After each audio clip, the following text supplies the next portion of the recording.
Hymn to Intellectual Beauty.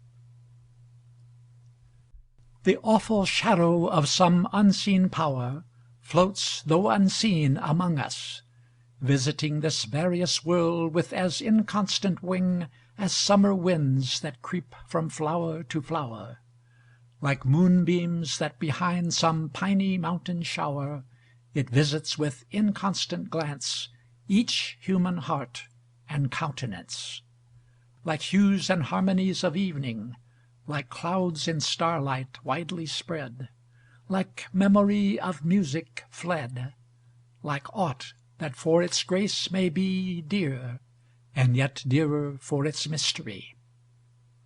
Spirit of beauty, that dost consecrate with thine own hues all thou dost shine upon of human thought or form, where art thou gone? Why dost thou pass away, and leave our state, this dim vast vale of tears, vacant and desolate? Ask why the sunlight not forever weaves rainbows o'er yon mountain river, why aught should fail and fade that once is shown, why fear and dream and death and birth cast on the daylight of this earth such gloom, why man has such a scope for love and hate, despondency and hope.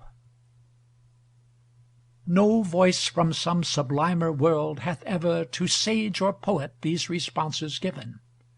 Therefore the names of demon, ghost, and heaven remain the records of their vain endeavor, frail spells, whose uttered charm might not avail to sever from all we hear and all we see doubt, chance, and mutability.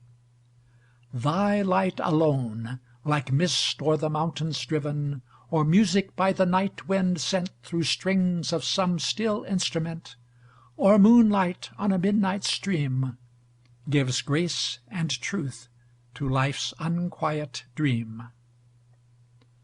Love, hope, and self-esteem like clouds depart and come, for some uncertain moments lent.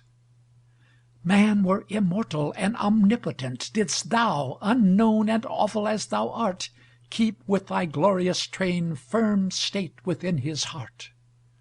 Thou messenger of sympathies that wax and wane in lovers' eyes, thou that to human thought art nourishment, like darkness to a dying flame, depart not as thy shadow came, depart not, lest the grave should be, like life and fear, a dark reality.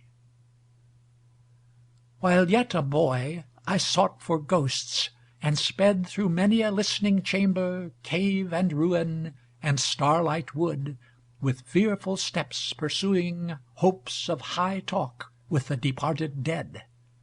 I called on poisonous names with which our youth is fed.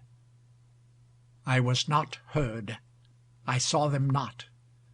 When musing deeply on the lot of life, at that sweet time when winds are wooing all vital things that wake to bring news of birds and blossoming, sudden thy shadow fell on me.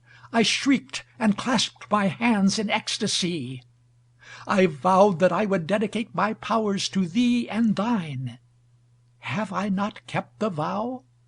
With beating heart and streaming eyes, even now, I call the phantoms of 1,000 hours, each from his voiceless grave. They have in visioned bowers of studious zeal or love's delight outwatched with me the envious night.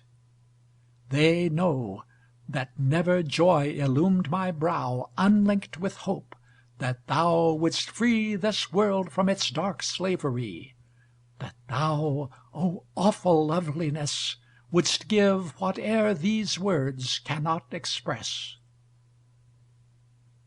The day becomes more solemn and serene when noon is past. There is a harmony in autumn and a lustre in its sky, which through the summer is not heard or seen, as if it could not be, as if it had not been. Thus let thy power, which like the truth Of nature on my passive youth Descended, to my onward life Supply its calm. To one who worships thee, And every form containing thee, Whom, spirit fair, thy spells did bind To fear himself, and love all human kind.